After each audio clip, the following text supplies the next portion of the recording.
สบายดีพ่อแม่พี่น้องเบิดสุขุทุกคนสวัสดีพ่อแม่พี่น้องฝั่งไทยสบายดีพ่อแม่พี่น้องฝั่งลาวและผู้อยู่ต่างประเทศมื้อนี้สิพามาเบิ่งเขางามบ่หลังจากที่เฮ็ดได้เกือบ2 เดือน3 เดือนแล้วเบิ่งเขาหวานเด้พ่อแม่พี่น้องว่ามันสิงามบ่เนาะทางประเทศลาวตอนนี้ก็ถือว่าเพิ่นก็ได้ดำไห้ดำนาเกือบเบิดทุกคนแล้วเกือบแล้วเบิดแล้วไปพี่น้องบางคนก็ยังบ่แล้วแต่ส่วนหลายก็แล้วเบิดแล้วเนาะช่วงนี้ก็เป็นเดือนใหม่1 สิงหาคมไปพี่น้องเอาไปเบิ่งบรรยากาศนำกัน นี่เขาผลงานจากการหว่านไปพี่น้องทางนี้ก็หว่านให้กัน แต่ว่าทางนี้เพิ่นบ่ค่อยได้ใส่ปุ๋ยแบบธรรมชาติมันจะออกเหลืองๆแน่เนาะสิออกเรื่องในทางนี้เพราะว่าบ่ได้มีปุ๋ยใส่ดินมันกลับเป็นดินเก่าที่บ่ค่อยได้เฮ็ดนาหลายปีเป็นดินทรายแน่นะนี่แหละพี่น้องผลจากการบ่ได้เฮ็ดนาหลายปีแล้วมาเฮ็ดอีกปีนี้บ่ได้เฮ็ดเกือบ 4-5 ปีเลยบอนนี่แล้วมาเฮ็ดปีนี้ดินมันก็บ่งามเนาะนี่เขาจะเหลืองแล้วก็บ่ค่อยสูงปานใดทั้งนี้แตกต่างกันทั้งนี้เจ้าของหน้าเพิ่นหว่านปุ๋ยเกือบทุกเดือน30 วันหว่านเทื่อนึงจะเขียวแน่แตกต่างกันบ่ทั้งนี้จะแตกต่างกันเนาะส่วนฝั่งนี้ก็คือเห็นนั่นแหละเหลืองๆไปพี่น้องนี่แหละต่อก็บ่ฮู้ว่าสิได้ผลผลิตหลายส่ำใดปีนี้ก็สิลองเบิ่งก่อนน้ำก็พอดีฝนก็ตกแน่บ่ตกแน่ก็พอดีเฮาเก็บน้ำไว้เพราะว่าคันน้ำเบิดก็มันสิมีผลต่อข้าวฝนก็ตกลิ้นบางเทื่อก็ตกแห้งเดี๋ยวก็หยุดเป็นช่วง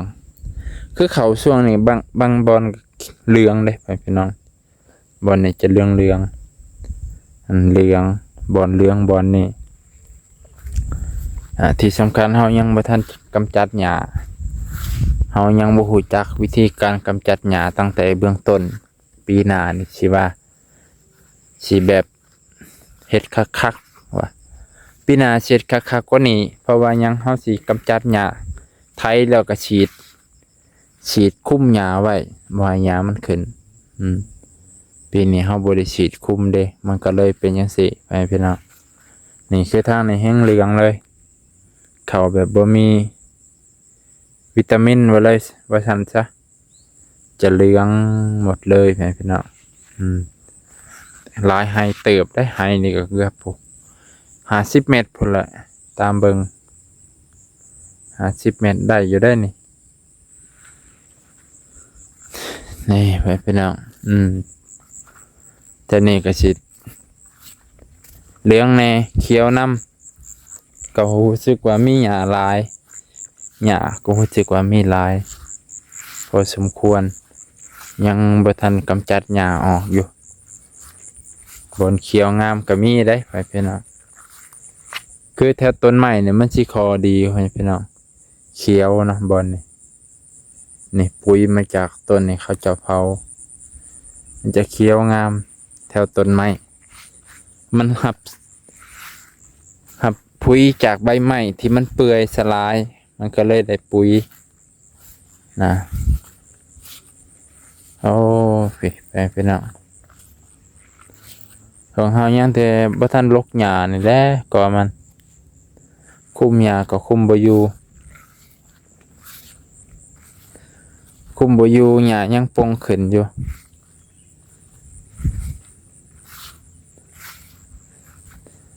มันก็ยังเหลืองๆอยู่เด้พี่น้องบ่ได้เขียวปานใดพี่ท่านนี่ก็ยังเหลืองบ่นี่ก็สิเป็นน้ำปุ๋ยไหลลงจากไห้นั่นแหละน้ำปุ๋ยไหลจากละไห้นั่นเขาบ่นี่ก็เลยเขียวตัวพี่น้องน้ำก็ถือว่าไหล ไปพี่น้องนี่แหละให้ตัวนี้ก็มีน้ำหลายพอสมควรเพราะว่าเฮาก็เก็บขังน้ำไว้เพราะว่าย่านน้ำมันแห้งมันเบิดคันน้ำมันเบิดมันสิอันตรายต่อเขาให้หน้าบ่ค่อยเพียงกันนี่แหละพี่น้องปัญหาหลักให้หน้าบ่อยากเพียงกันแน่มันก็เลยบ่อยากงามสม่ำเสมอคันให้หน้าเพียงกันนี่ดีอยู่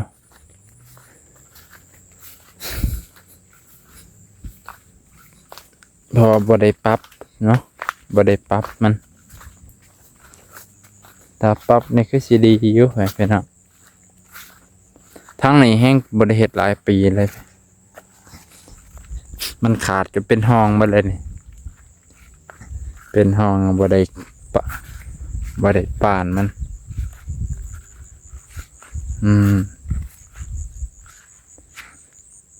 ไปพี่น้องเอ้ยให้นี่ยังบ่มีน้ำแต่ว่าไหลลงมาตลอดน้ำยังบ่มีแสดงว่าน้ำมีบ่อนไปแล้วมีบ่อนขาดไปพี่น้องหรือมีบ่อนขาดเลยจังใดก็บ่ฮู้ได้นี่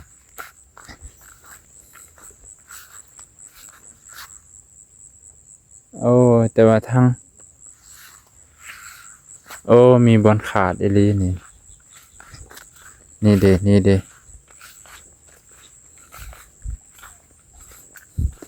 จนบ่เห็นหันบอล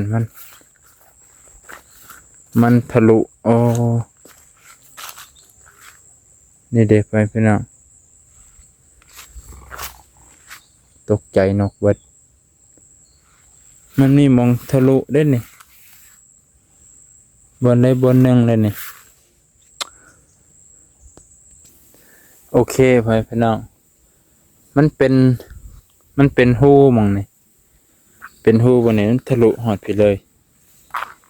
โอ้ทะลุหอดไปแต่ก็ยังไหลอยู่ยังไหลโจกอยู่เป็นน้ำออกบ่อเลยบ้า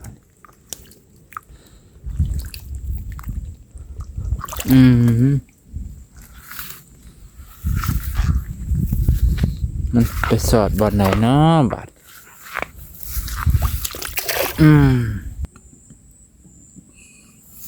มาตัวน้ำก็ไหลมาดีอยู่มันมีหมองหัวมันมีหมองซึมมีแต่น้ำคั้นเด้พี่น้องแถวนี้มีแต่น้ำคั้นเท่านั้นขับใส่เกือบดีๆกัดตีนคักคือหยังพี่ช่างพี่หญ้าเต็มอยู่ได้นี่โว้ต้องห้ามือมาลกหญ้าแล้วพี่น้องน่าจะมื้ออื่นมาลกหญ้าเขาก่อนมาลกหญ้าข้าวก่อนบลกเนี่ยบ่ไหวมันสิสูงขึ้นเรื่อยๆพี่น้องโอเคนะมีหอดไก่ป่า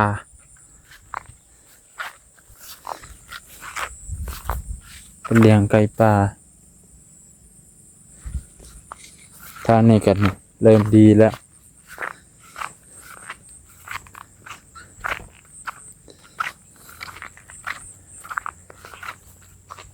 น้ำเต็ม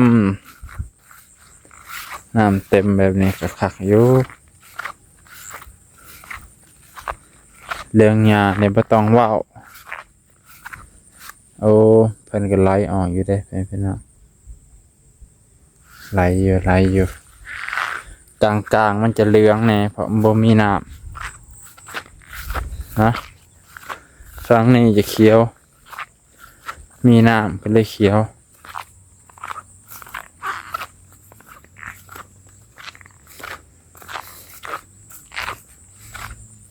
ไปพี่น้องสิจบเพียงเท่านี้และบานนี้ก็ความแตกต่างระหว่างเขาใส่ปุ๋ยกับเขาบ่ใส่ปุ๋ย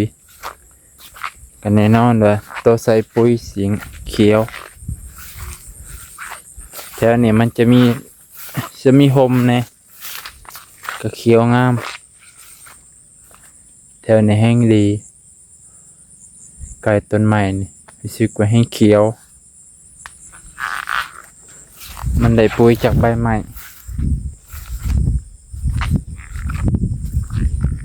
นี่โอเคพี่น้องจบเพียงเท่านี้ก่อนบัดนี้ตัวบัดนี้ให้เขียวเลยบัด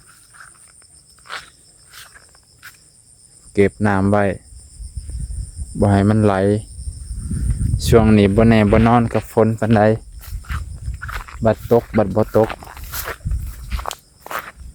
ก็เลยต้องเก็บน้ำไว้ก่อน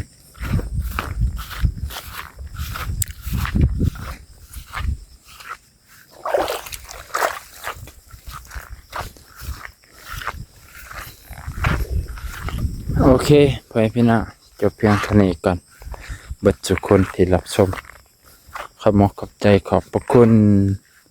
อีกครั้งหนึ่ง